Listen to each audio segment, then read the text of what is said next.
welcome back. We're on to another edition of Movie Night, and it was Blue's choice this time, and he watched it. This is quickly becoming a theme of classics that I have heard about and have always wanted to either see, read, or watch, and just never have. On the podcast this week, it was War of the Worlds, and now this week it's Hitch Hiker's Guide to the Galaxy. Yep, I'm forcing them on him. And he does not get a choice in the matter, but yeah. Hope you enjoyed it as much as I did. As much as I went on about it. Yeah, no, I was very so far these have been two very what's the word I'm looking for? They haven't been disappointments. War of the Worlds was a very good book, and that movie was very entertaining. A very crazy, off the walls, and random. And by movie you mean book? I know it's a book too, but we watched the movie. For War of the Worlds? Hitchhiker's Guide to the Galaxy. You said War of the Worlds. I said War of the Worlds first, and then okay. I said... I don't know, Anyway, but yes. War of the Worlds yes, a lot of high-end actors, a lot of crazy jokes, and it's... what was it I kept comparing it to the other day? It was... we were talking about a science fiction... Oh, Back to the Future, right? Mm-hmm. Alicia was like, that's a sci-fi, isn't it? And I'm like, yes and no. It's technically science fiction, but where, for example, War of the Worlds is a threat from outer space coming, and it's dramatic, and there's a lot of consequences to all the actions. Back to the Future is essentially about just a kid getting one over on his high school bully. The first one, yeah. But if you think about the series as a whole, they do go... I mean, they go to the future, there's hoverboards, there's flying cars and stuff. Yeah, I mean, all of the actual future part of it could be taken out, and it would just be... Yeah. Just be that. Anyway. It's not about the sci-fi. But that's also not the movie we're supposed to be talking about. No, sorry, yes. That's... Do you wanna do the rundown? Yeah. So the movie opens up somewhere in rural Britain, and as a lot of these sci-fis seem to. At least a lot of the ones that you've had. I mean, that's a theme that ran across both of the movies. The movie and the book. That guy who's I can't remember the actor's name, but he's in a ton of different stuff. Martin Freeman. Yeah, Martin Freeman. He played the Hobbit in The Hobbit.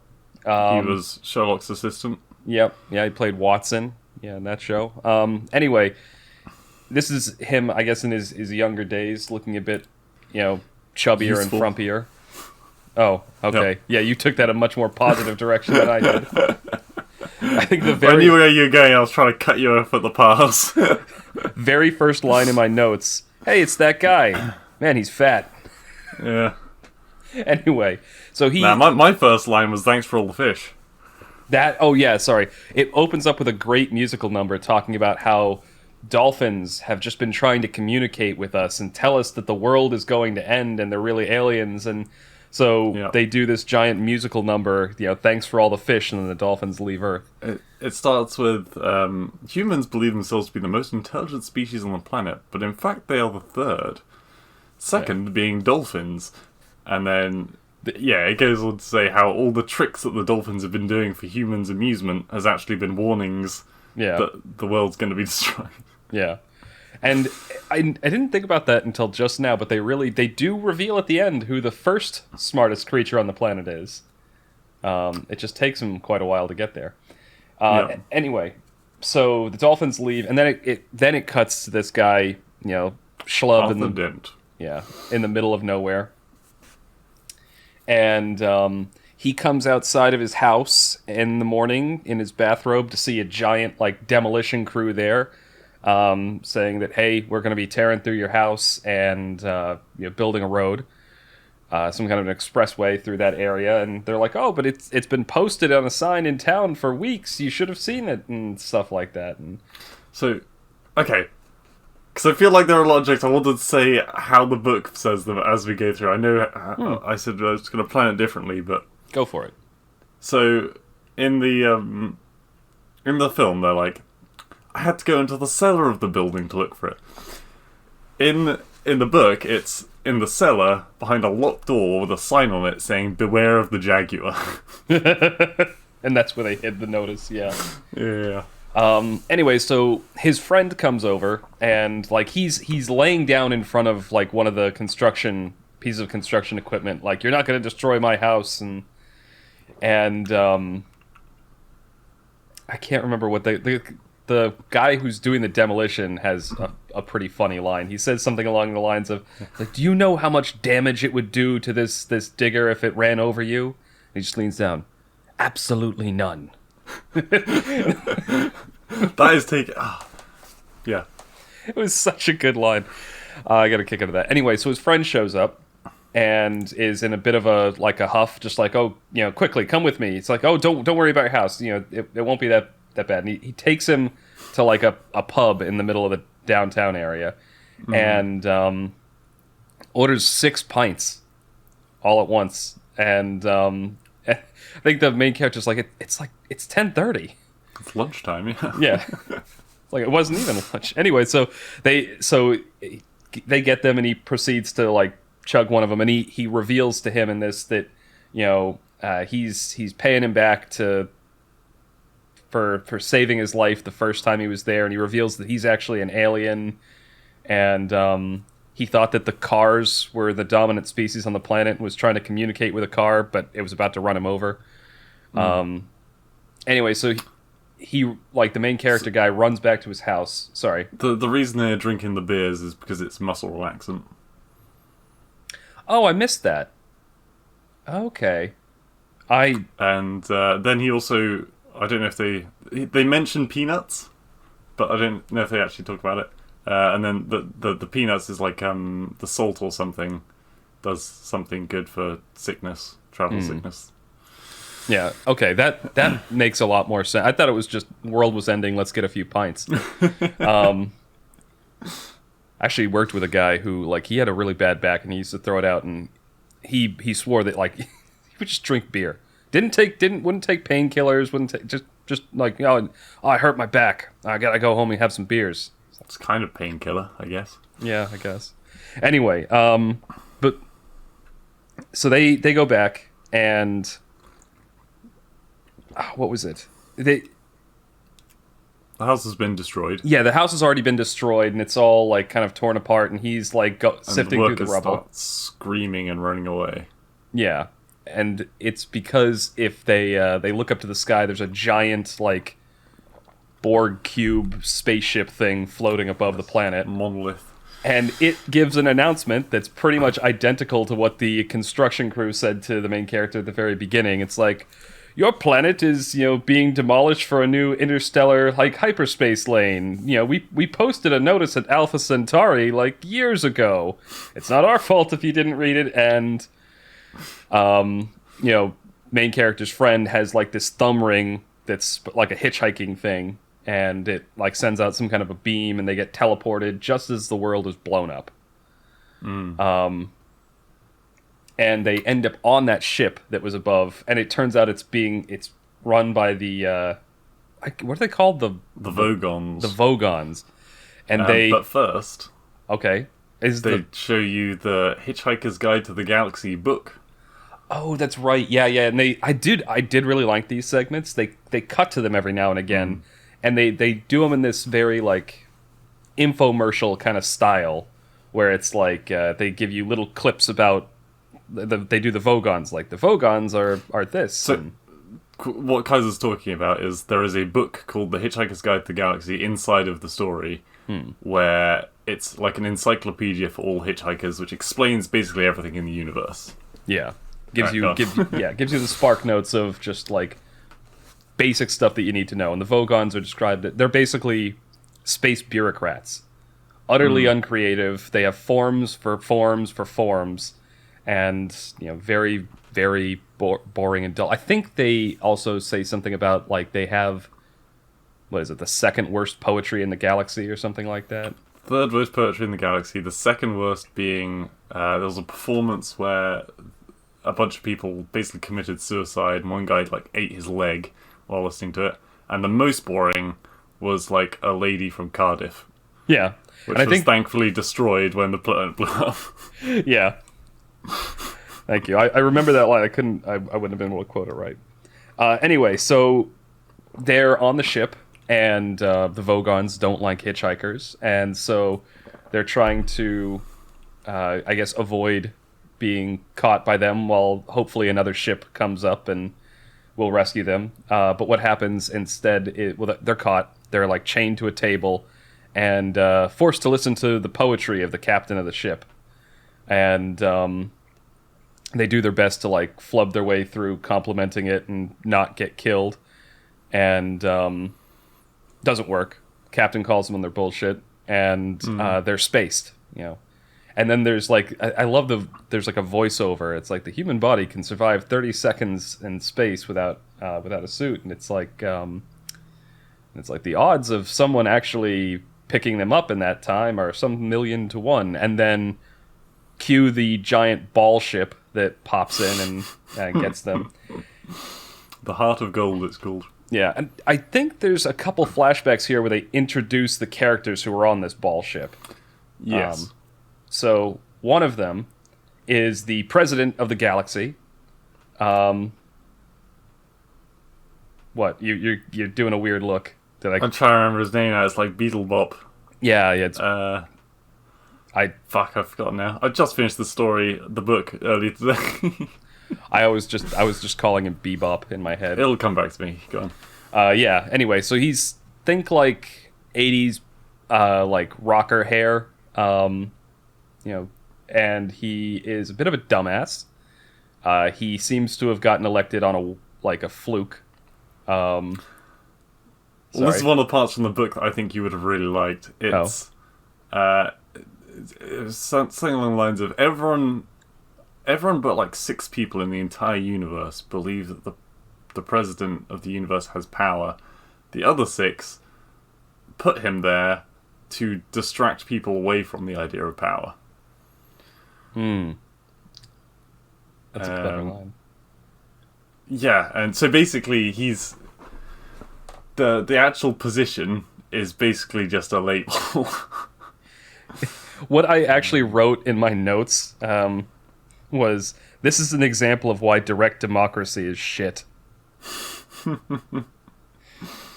Yep. Anyway, so they introduce him, and he basically, I think in his intro, they're like, within like hours of him being elected, he kidnapped himself and stole his own ship, and then flew off. Well, it wasn't his ship. He was there to announce this like super secret ship that had been made on a super secret planet, and he was just like, mine. Yeah, he stole it and kidnapped himself.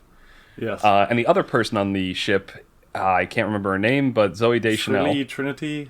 Oh yeah, she renames herself Trillium. Yeah. She calls herself Trillium. And then a flashback. Apparently, main character man has met her at a party at one point, and she asked him to run off to Madagascar with her and quit his job and go on an adventure. And he's a sensible person and said, "Bitch, you crazy." And at which point, in a better way. yeah, the person who we now know is the president of the galaxy shows up. Zaphod Beetlebrox.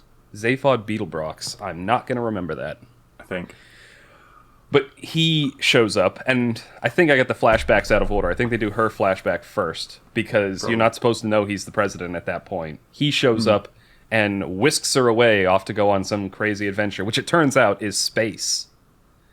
Space. He says, what was it? Do you want to have a look at my spaceship? Yeah. So those are the two on the ship, along with Marvin, the chronically depressed robot. They do actually call him the paranoid android in the book. That's why I was getting it confused. Ah, okay. He's yes. When he first talked, I think this because I recently watched the Harry Potter movies, I thought he was Snape. I thought it was the same guy. Like, I thought it was that voice actor, but it was a person just doing a very good morose voice. Yeah. space Eeyore. Oh, and the doors on the spaceship that sigh as you go through them. So they flesh that out as well in the book. So what happens is the people who made the ship were like, everything on the ship is designed to make to make you feel good, basically. And so the doors, they open in gratitude for you being there, and when they close, they sigh with a job well done. So the doors are basically like hyper positive things, and so Marvin fucking hates them.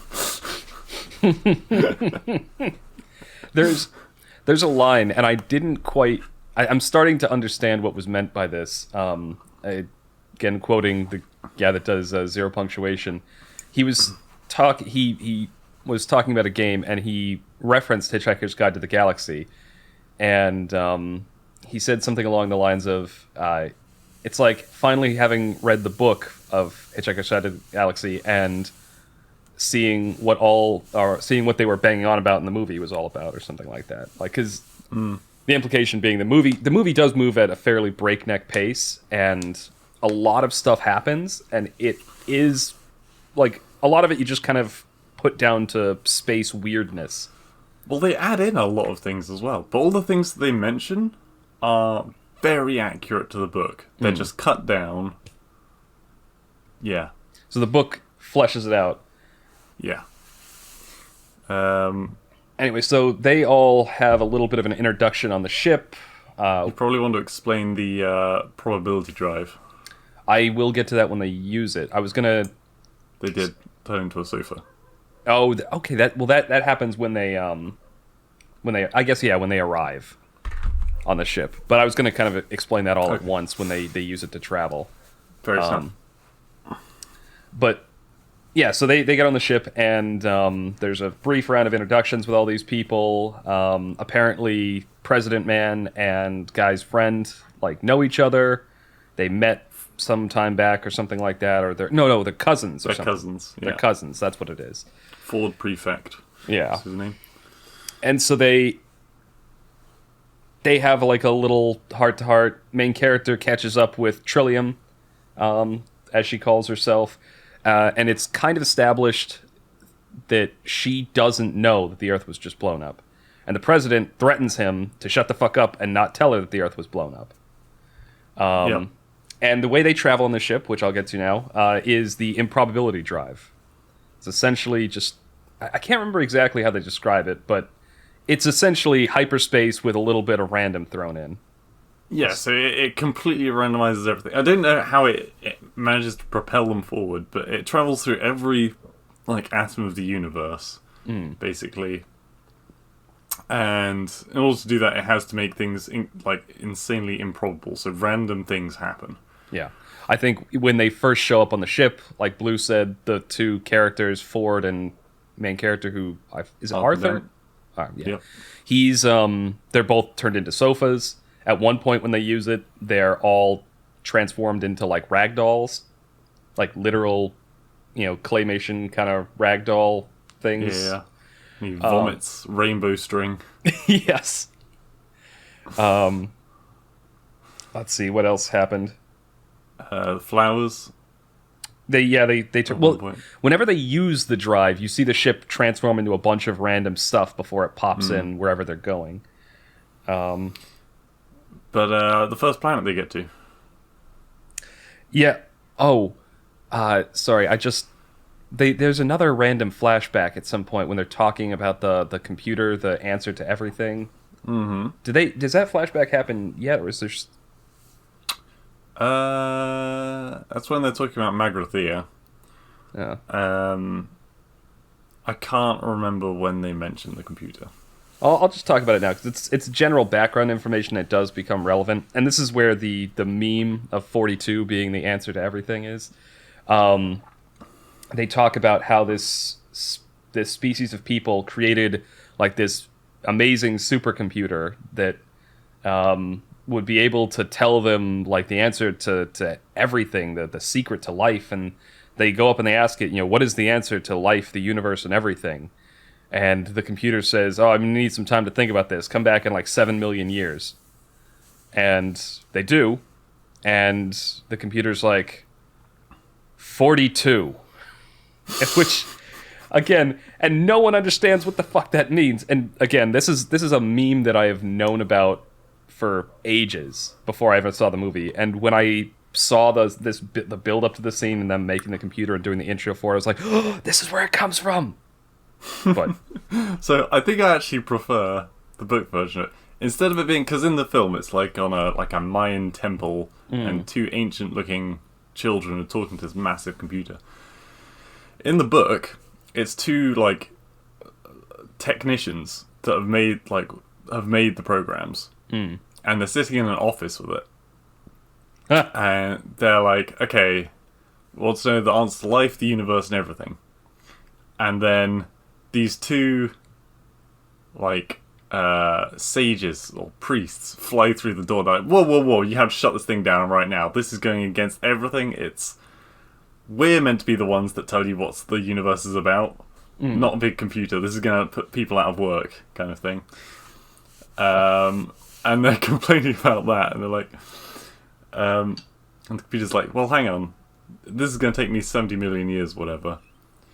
Just argue about me making this computer, and argue about me, like, I will never be able to come up with it because I'm not God or something, and basically just milk it for all it's worth is what the computer says. Yeah. Like, oh.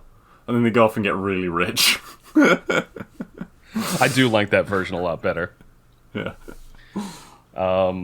Yeah, so that happens, and then they're like, well, what does that mean in the movie? And the computer is like, well, you didn't ask me like what the question, the ultimate question is. You asked me what the ultimate answer is.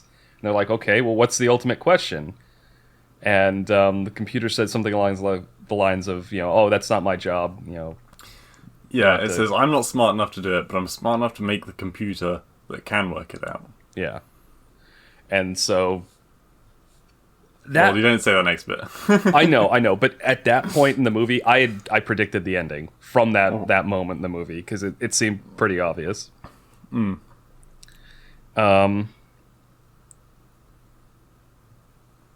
Let's see here. I'm trying to remember what happens next. So they go to the bog planet next. Oh yeah, the swampy place. Yeah. Yeah. Well, they're both kind of swampy, but the one with the people of the nose. You might have to pick up from here because I'm struggling.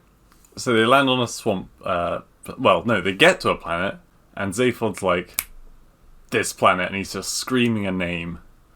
Like Agraphia or something? No, because that sounds like Magrath. Anyway, it's a name. So they land, and he storms off towards this like temple with all these priests in green and blue robes. And do you remember it now? No, I just, my notes are making more sense though, because what I wrote was, what the fuck is with this weird church thing? What the fuck is happening? Is this a frat party in space? that's my.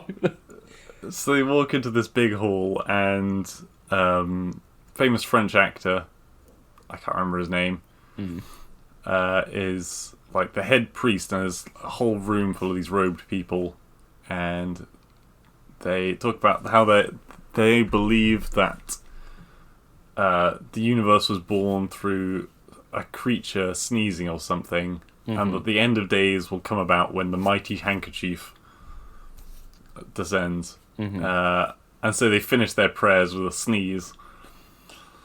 And then Zaphod goes to see the high priest on his own in his office. And the high priest, as it turns out, is not exactly fully human, because the lower half of his body is these little mechanical dendrite things. Yeah, like metal spider leg kind of things. Yeah.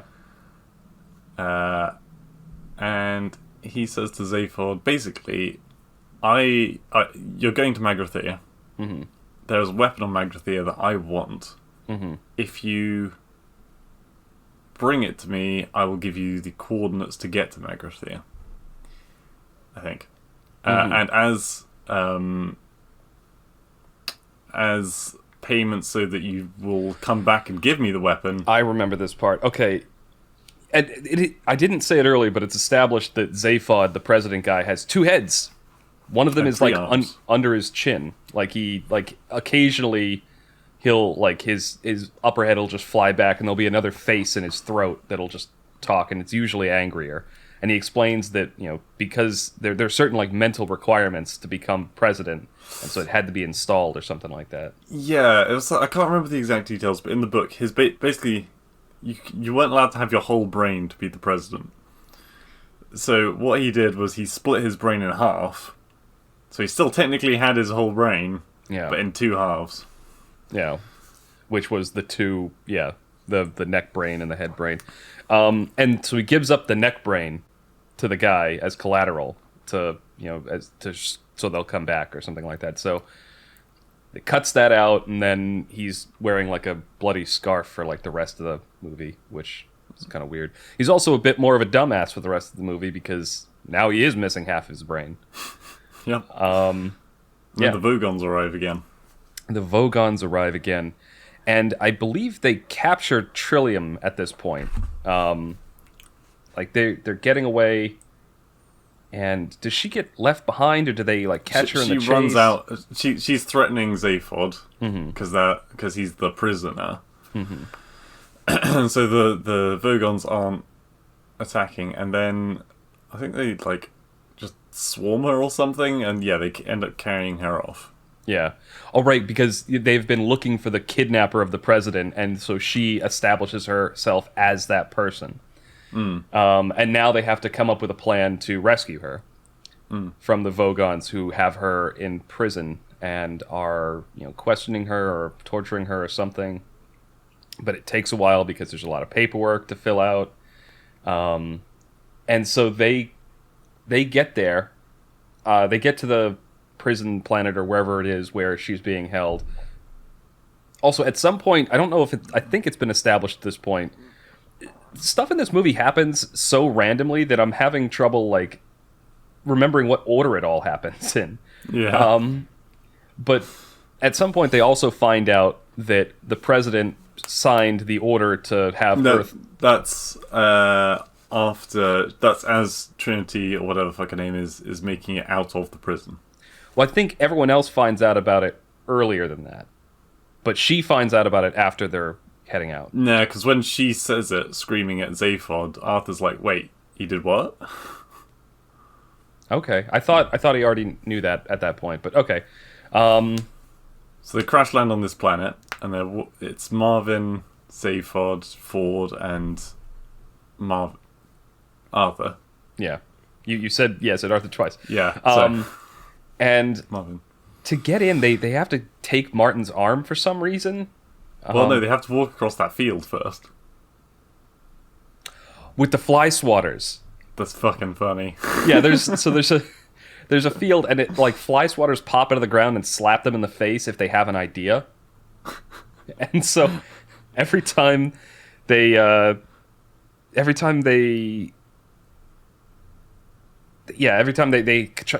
trouble coming up with a plan, because every time they try to think of one, a fly swatter bops them in the face. Yeah. And eventually they end up just like sprinting across the field and getting whacked constantly.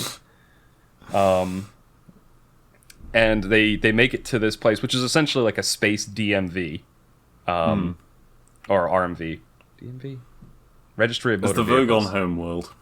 Yeah, and so the line I wrote, I wanted to make sure I wrote this down from Arthur is like, it's like, oh, I'm British, I know how to queue. Mm. And in that queue is actually the original Marvin from the original TV series, apparently. Oh, okay. That's right, because there was a TV series before there was a movie. Yeah, that they did for this. Curious to watch that. Anyway, so they get to the front of the line and they have to fill out forms, and they're like, oh, you need to get this one. It's the prisoner release form. The presidential one. No, that one comes second, because first they fill out the prisoner release form, and they're like, oh, she's not eligible because presidential kidnapping. And then she's like, well, this is the president right here. And she's like, well, this is the wrong form then. You need the presidential pardon release form. It's the blue one. And so, he has those people hold his spot in line, and he runs off, gets that form, fills it all out, and then comes back and hands it over to her.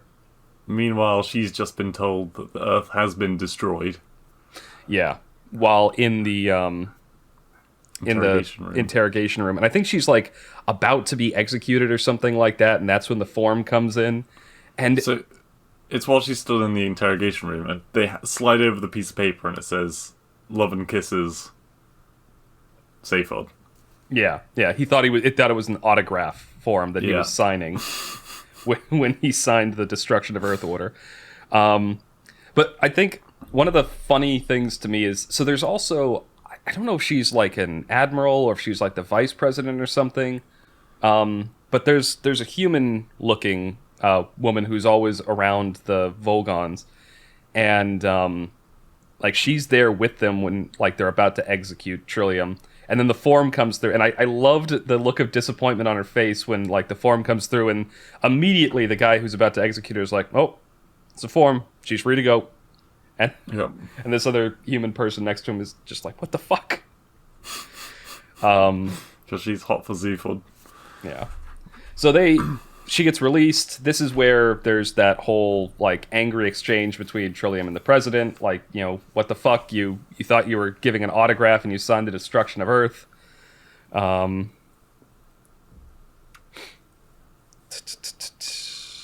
So yeah, I'm sorry, I'm stalling again. You want to go? They get back to the pod, and Marvin gets his arm back. Mm-hmm. They fly back to the Golden Heart. Gold Heart? Heart of Gold. That's the word. Mm. And so with everyone being there, and with the coordinates for Magrathea, they fly off to there. Right, and that's where that computer is, right? Yes, and so before they land, they get a message come through on the holodeck saying, "Great to have you here, customers, but we're all out at the moment, so leave your, home phone and planet, and we'll get back to you." And they're like, everyone here has been dead for 2 million years. Let's just keep going. Hmm. And then it's like, 2 thermonuclear warheads have been fired at you. Yeah. And then they have to do like some crazy dodging with the ship, like juking and jiving around, trying to dodge the missiles. And did they go down in that escape ship at this point? Like there's no, the escape ship was the previous planet. Okay. So they're dodging and juking, and they're not getting away from these missiles. And in the end, Arthur, I think, ends up hitting the improbability drive button. Mm. And the missiles. And yeah, that's like nothing seems to happen on the ship, but outside, the 2 missiles have turned into a pot of petunias and a sperm whale. Yeah, and then I've actually seen this clip before, the one from the whale. Yeah, that's Bill Bailey narrating it as well. Yeah, so the whale, and they narrate, like, yeah, they've Bill Bailey narrating what happened in this whale's head and the time it took him to, eventually splat onto the planet. Just like, him coming to terms with what existence is. And he's, like, at the ground, he's so excited to meet the ground, like, what's going to happen and then boom, splat. Yeah, so he starts naming things like, I'm going to call it my tail. It feels so... This noise is so loud. I'm going to call it wind. And what's this thing coming towards me? It's so big, and it needs a big word like ground. I wonder if it'll be my friend. Yeah, and then yeah, and the potted plant. I think they also cut to like what the pot of like petunias is thinking, and it's like the only thought running through its head was, "Oh, not again," or something like that. Yeah, that was it. And they added afterwards, they were like, if people speculate that if they actually understood why the pot of petunias thought that, maybe they would have a far greater understanding of how the universe worked. So they make it down to the planet, and they go and talk to the machine, or the computer. Not quite. They're on the snowy area with the portals. Oh. Right, and then yeah, there's the three portals, and then I think they activate one of them, and it looks like a meat grinder, honestly. Yeah. And the girl decides, yeah, like they're kind of hesitating to go in. Girl decides, fuck it, she shouts Leroy Jenkins and jumps through the portal. Yep. And then the other people decide, well, fuck it, let's follow her. And Ford and Zaphod go through. British guy Arthur is kind of hesitating. He's waffling back and forth. Oh, I don't want to go in. Oh, I'd rather just stay here on this cold planet and die lonely. And then finally he decides to jump through, and the portal shuts off. And he just slides through to the other side. So it's just him and Martin. If I remember. Marvin, Yep. sorry. Yep. And then Bill Nye appears. Oh, yeah, the, what's his face?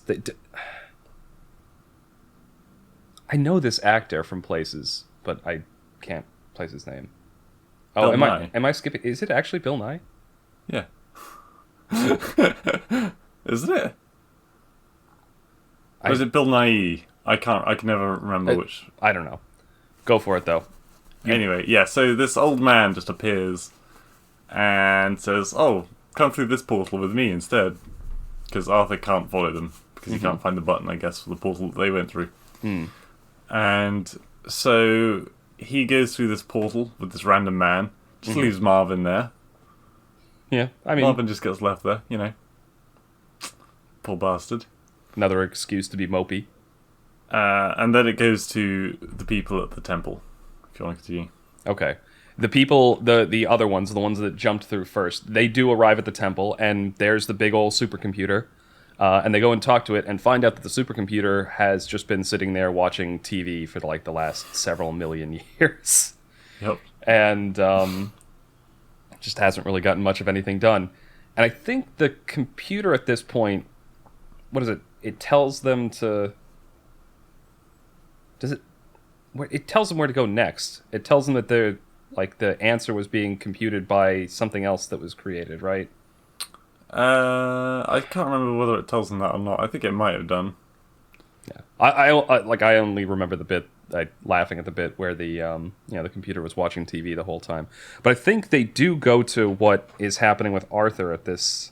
Well, no. So they're like, oh, we need to get the gun so we can get my head back.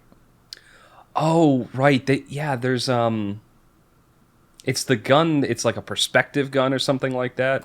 Point of view gun. Point of view gun. That's what it is. Made by housewives. Yeah, I got a kick out of that. If you shoot it at somebody, they understand your point of view. And I think, what is it? She, the main chick Trillium, she shoots the president with it, and 7 times. Yeah, several times, and he just he's just suddenly understanding things. Then it cuts to Arthur, yeah. Then it cuts back to Arthur, who's now with this guy, and who's taking him on a tour through a factory. They build planets to order. And after zooming through this endless factory, it is actually a really cool scene visually. They get to the end of it, and they're like, oh, the Earth was commissioned for us to make it, millions and millions of years ago. And just in case, the clients wanted to make sure, we have a backup. And, of course, they have a backup Earth, and they're just putting the finishing touches on it. And, what is it? He says the thing about of mice and men. Do you remember that line? What, the best laid plans of mice and men? Yeah, but he says, the best laid plans of mice. Yeah. Arthur's like, and men? No, there weren't really any men anything to do with it. Just mice. Yeah, it turns out the smartest species on Earth were the mice. And they commissioned Earth, in fact. And this isn't something they say in the film, but... So it took 30 million years or something. This was... It was revealed that Earth is the computer that the mega computer had made to work out the question. And I kind of, again, when the computer said that in the flashback earlier in the movie, I was like, it's totally Earth. And the mice were super pissed because the Earth was exactly 5 minutes away from having the answer, when it got blown up by the Vogons. And sorry, one other line that I need to bring up that happens with the conflict with the point of view gun was at some point it gets pointed back at the Trillium, the girl, and she says the line, "That won't affect me, I'm already a woman." I nearly fell out of my chair laughing. Like, sorry, I had to bring that back up. Yeah, so the mice, they're kind of evil, or they seem evil. I don't know why. I just felt like they were evil. So I think Earth gets put back. They're all back on the planet, but everyone's still dead. Or they just get like recreated as facsimiles of themselves. It was weird. I wasn't really sure how I felt about that. It had a creepy vibe. The humans. Yeah. So they're basically just on a planet full of homunculi. Just saved a backup. Yeah, it's just this goes back to that like I think we talked about it on a podcast before, like one of the questions that always comes up with Star Trek is the beaming, like you're being completely and totally atomized and ripped apart and reassembled on the planet. Are you still the same person when you're on the planet? And my answer to that was no. And I would never use that kind of technology because that's horrifying. And so I got that vibe from the backup people. Yeah. Anyway, so yeah, they're back on the. His house has been rebuilt. Yep. Before the dozers knocked it down. And I think. And he goes in, and all his friends are there eating food at a table laden with food. Yes, and I think he realizes that it's like a trap, and it's being. He doesn't. Wait, yes, he does. Well, not before it sprung. Okay, yeah. Yeah. So what? It's a trap set by the mice. I guess that's true. Oh yeah. I have it written in my notes. This is totally a trap. I realized it was a trap. He didn't. So it's sprung. He gets like locked into this horrifying chair that belongs in a Saw movie. They put a thing on his head, and it's revealed that the mice are going to they need to extract his brain because that's going to help them find the answer or something like that. So or the question. The reason, because they didn't explain it very well in the film, is that because the planet was destroyed, the mice were really fucking pissed, and honestly, they didn't really care anymore. They were like, this has gone on for too long.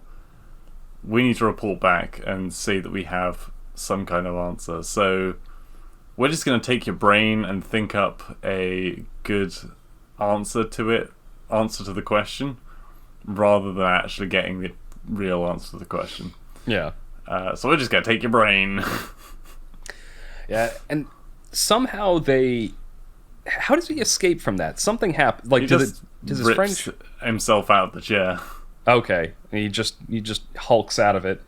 Yeah. And I think he crushes the mice with like a book or something, or with like a tray I think that was on the table. Yeah. So he crushes the mice, and they're flattened on the table, and it's like, oh, the mice were those weird kids that talked to the supercomputer.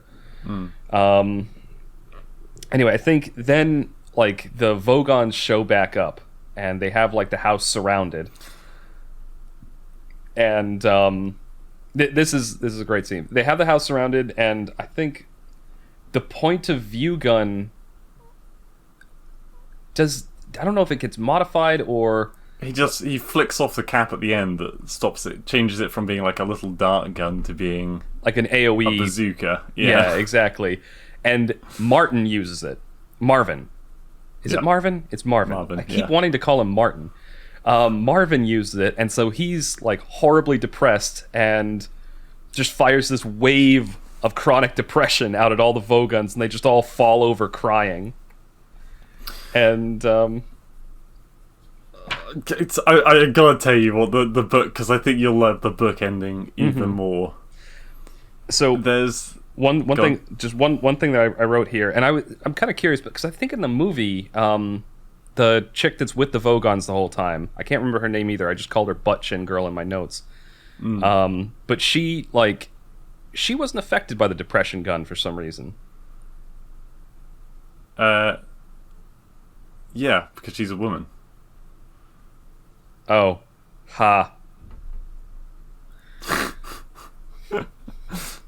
So no, the in the original, when they walk outside, there aren't the Vogons there. They're like the space police, the galaxy police, trying to get the Heart of Gold back. Yeah. And they are very politically incorrect policemen. And they're just like shooting away at the people, like, well, liberal, and we just want you to die, basically. We're very soft and emotional people, and this will really hurt us when you do actually die, but we are going to keep shooting at you. And then suddenly, like, so everyone's hiding behind cover, and then suddenly there's an explosion, and then there's silence. And they're like, oh, we should go and see what's happened. And they look out, and suddenly the two officers and their space vehicle, whatever, utterly destroyed. And then Marvin comes walking along, like, what the hell happened, Marvin? And Marvin was like, so I was talking to their ship, and their ship decided to commit suicide.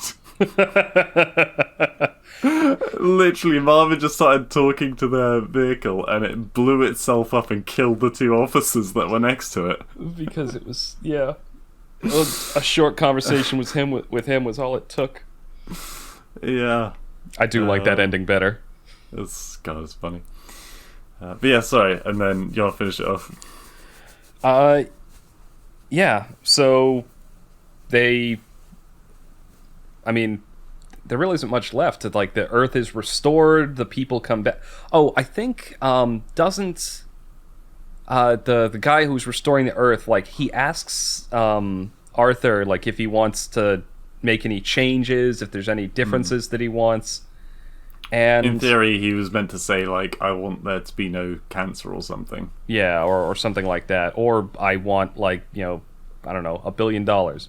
Yeah. But what he says is, he says something along the lines of, oh, don't change. Oh, no, he has one change.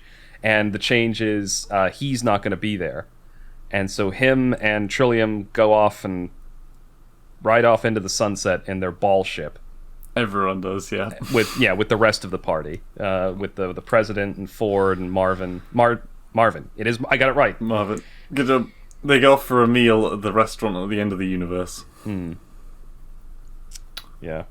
And that's kind of where the film ends. Yeah. The very last thing on my notes: weird happy ending. The fake humans are back. Yeah.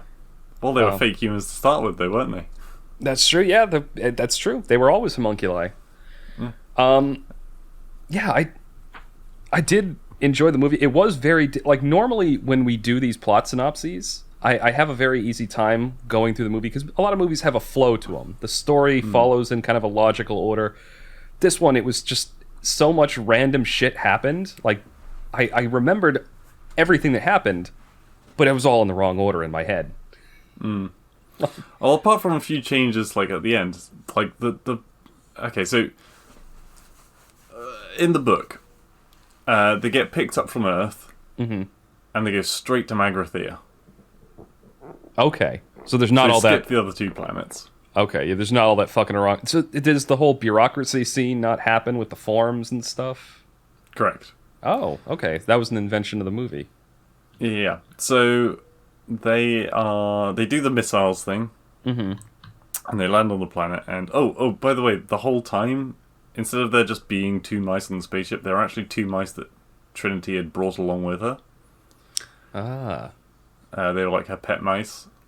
And when they get to Magrathea, they land. It's like, I think it's pretty much as the film describes it, being as a snowy planet. But to get into the planet, because essentially the factory was inside the planet. Yeah. They go in through the giant crater that the whale made. And they're like just trying not to look at all the pieces of whale that are all over the place. Oh, so the whale actually served much more of a purpose in the book. Yeah, a little bit.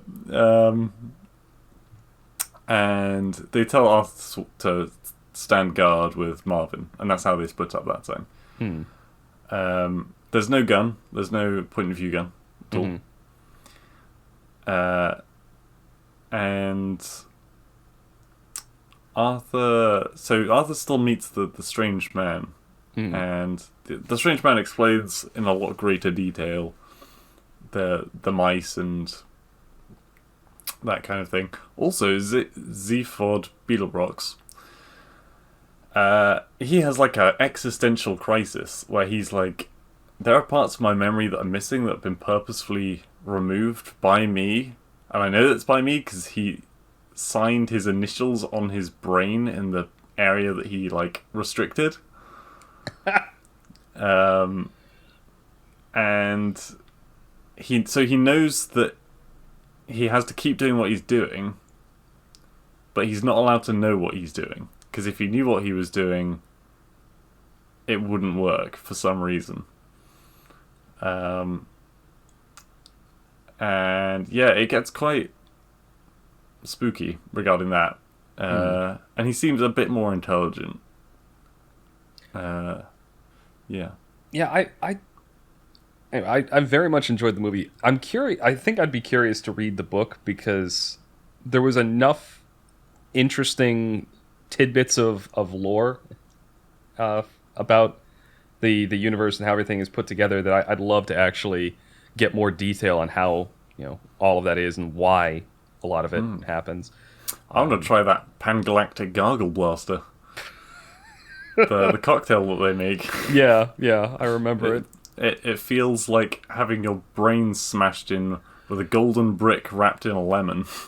Yeah, that was so. And of course, yeah, they drink it, and then they all start screaming. Yeah, there's a lot of stuff that I kind of glossed over when they first get to the ship, and I just said, oh, they have introductions and conversations, but the ship actually is really cool. Like they go to the bar area, which is where they have that mixed drink Blue just mentioned. There's a lot of like really cool like lounge areas. She makes him like a cup of tea when they first get there, and it's served in a martini glass, and it looks more like an espresso martini. It looks more like an espresso martini than a cup of tea. So with that drinks machine, apparently the machine like enters your body somehow, reads exactly what you want, and then pours whatever you want. So technically, it was just you get the same drink every time, but I guess he wanted tea, so that's what it gave him. Yeah. But yeah, overall, I'd definitely recommend the movie. It is a little bit off the wall and goofy. But it's family friendly. Somewhat. What isn't? A fucking whale exploding on a planet's surface. You don't see it though, do you? Yeah, I guess you don't. You see like a bloody mushroom cloud. Yeah. Not bloody mushroom cloud, it's just a mushroom cloud. I thought it was reddish. It was like behind a mountain, so you don't see the impact, and it's very funny. Yeah, I guess I could. There are definitely things in it that probably would have disturbed me as a kid. This is like something you could probably watch with like somebody. I wouldn't say it's family friendly for somebody under the age of 10. Really? Are you kidding me? I definitely watched it when I was younger than 10. I've watched stuff like, what am I talking about? I watched Captain Planet when I was a little kid, and they show animals and stuff being brutally mutilated in that show. That show was really gory. They kill a whale in that too. That's where the link is. No, guys, it was a sperm whale, not a killer whale. Oh God. Anyway, yeah, that's my final thoughts on it. Good movie, would recommend, but be aware it's a bit off the wall, and you're gonna be just don't question things. Watch it and just go for the go for the experience. Yep. And if you want the real full experience, read the book. Yeah, where they actually explain what the fuck is happening in the movie. All right. Well, this is going to be the end of... This is our third episode of Movie Night. Whose choice is it? I believe it... Is it my choice for Movie Next? It's... First one was you, then it was Alicia, then it's me, so it's back to you. Back to me. All right. I will try to think up what we're going to be watching next, but look forward to that. And until then, thanks for watching.